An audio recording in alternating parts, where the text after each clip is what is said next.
The Adani and Hindenburg saga has taken an interesting turn now as it involves another key person, Madhabi Buch, who happens to be the chairperson of SEBI. With this allegation, it does raise some eyebrows, questioning the integrity of the regulatory body rather than the mischievous acts of a company. But if you're wondering how all of this started and what is the current status, let me take you through this in the chronological order. आप chronology समझ लीजिए.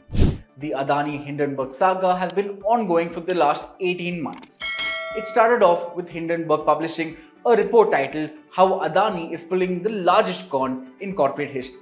This report had serious allegations regarding stock manipulation, accounting fraud, money laundering, and overvaluation of Adani stocks. This triggered a massive sell-off in all AdaniGroup stocks. In the same month, Adani heckled back with a 413-page report mentioning it as a calculated attack on India. Adani, which was amidst a massive 20,000 crore FPO for Adani Enterprises, decided to withdraw the FPO despite full subscription following the allegations. In March, the Supreme Court intervened and directed SEBI to submit a status report to an expert panel with a timeline of within 2 months. Following the Supreme Court order, SEBI files an application requesting 6 months extension for investigating the case. However, the proposal is dismissed, with SEBI granting only 3 months until August 14th to complete the investigation. In August, SEBI conducts its investigation and mentions 22 of 24 investigations to be complete. After this, the dust had settled and the case had barely any coverage.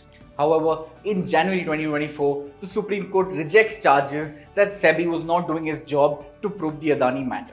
After more findings, the month of February and March witnessed SEBI serving show-cause notices to 8 FPI investors in the Adani Group alleging non-compliance and disclosing information about their ultimate beneficial owners, as well as for breaching investment limits in listed entities of Adani Group during certain periods. Moving on to June, SEBI now sends a show-cause notice to Hindenburg founder Nathan Anderson and hedge fund Kingdon Capital for scheming to profit from short selling. And now, the most recent update on August 10th brings out a report by Hindenburg suggesting that SEBI Chairperson Madhabi Buch and her husband had stakes in offshore entities used in the Adani scandal. Okay, now with this, let's get into all the intricate details. To start off, let's understand what are the allegations by Hindenburg surrounding SEBI chairperson. Firstly, Hindenburg mentions the lack of action and investigation by SEBI on Adani Group despite having ample proof and hints at a possible cordial relationship between Adani and SEBI chairperson. To support these facts, Hindenburg shared whistleblower documents which dated back to 2015 with a document revealing the transactions that happened with Dhaval Buch and the family's offshore accounts. A declaration made by the Buch couple says they're worth a whooping $10 million and they've managed to amass this net worth just by salary. Secondly, when Madhabi Buch took over as a top role in SEBI, her husband asked the fund managers from Mauritius fund administrator Trident Trust, the same trust used by Vinod Adani for his shady transactions, regarding their investment in GDFO, which is Global Dynamic Opportunities Fund, to keep him as the sole operator of these accounts because it might raise questions if SEBI's chair has a vested interest in listed players. And guess what? The total value of Buch's stake was worth $872,762 at that time. The interesting part there is, though the husband was made the sole person authorized to operate the accounts, Madhabi Buch used a private Gmail account to redeem funds in her husband's name. This raised concerns as SEBI had not conducted its investigations clearly, otherwise these could have been discovered clearly. In fact, when Supreme Court had ordered SEBI to look into the matter, SEBI concluded to say it has hit a wall and drawn a blank in this investigation. The third allegation is when Madhabi Buch started a role at SEBI as a chairperson, her husband was appointed as a senior advisor to Blackstone in 2019 despite having no background in private equity, real estate or capital markets. And during his time, Blackstone sponsored Mindspace and Nexus Select Trust, India's second and fourth REIT, to receive SEBI's approval to publicly IPO. Additionally, SEBI also proposed, approved and facilitated major regulations which benefited REITs and which in turn benefited Blackstone, all at a time when Dhaval Buch was an advisor to Blackstone.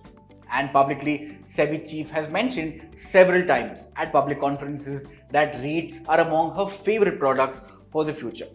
Following all these serious allegations, Madhabi and her husband Dhaval released a statement yesterday in the context of allegations made by Hindenburg. You can pause the video and go through the entire press statement yourself. So anyway, addressing these allegations, the Buch clarified that the 2015 investment in offshore entities cited in Hindenburg's August 10th report happened while they were private citizens in Singapore 2 years before Madhabi's appointment as a SEBI director. They said the investment decision was influenced by Anil Ahuja, a childhood friend of Dhaval, and its investments were redeemed once Ahuja left the fund. Talking about the appointment of the husband, it was mentioned that he was appointed based on his supply chain management expertise and he has no involvement with Blackstone's real estate business. Moreover, on appointment, the Blackstone Group was immediately added to Madhabi's recusal list maintained with SEBI. All these recent allegations and responses have created a storm of controversy surrounding Hindenburg, Adani and SEBI Chairperson Madhabi Buch. The markets have reacted on the news as all Adani stocks have witnessed a decline. Adani Wilmar, Adani Total Gas and Adani Energy have declined by 4% each. The only Adani stock which has recovered after the decline is Adani Green. The broader index Nifty has remained flat by moving just 0.2%. On the other hand, opposition parties have demanded a joint parliamentary committee probe into the matter and called for Madhabi's resignation. But at the end of it, it does raise some serious questions about corporate governance, regulatory oversight, and the integrity of India's financial markets.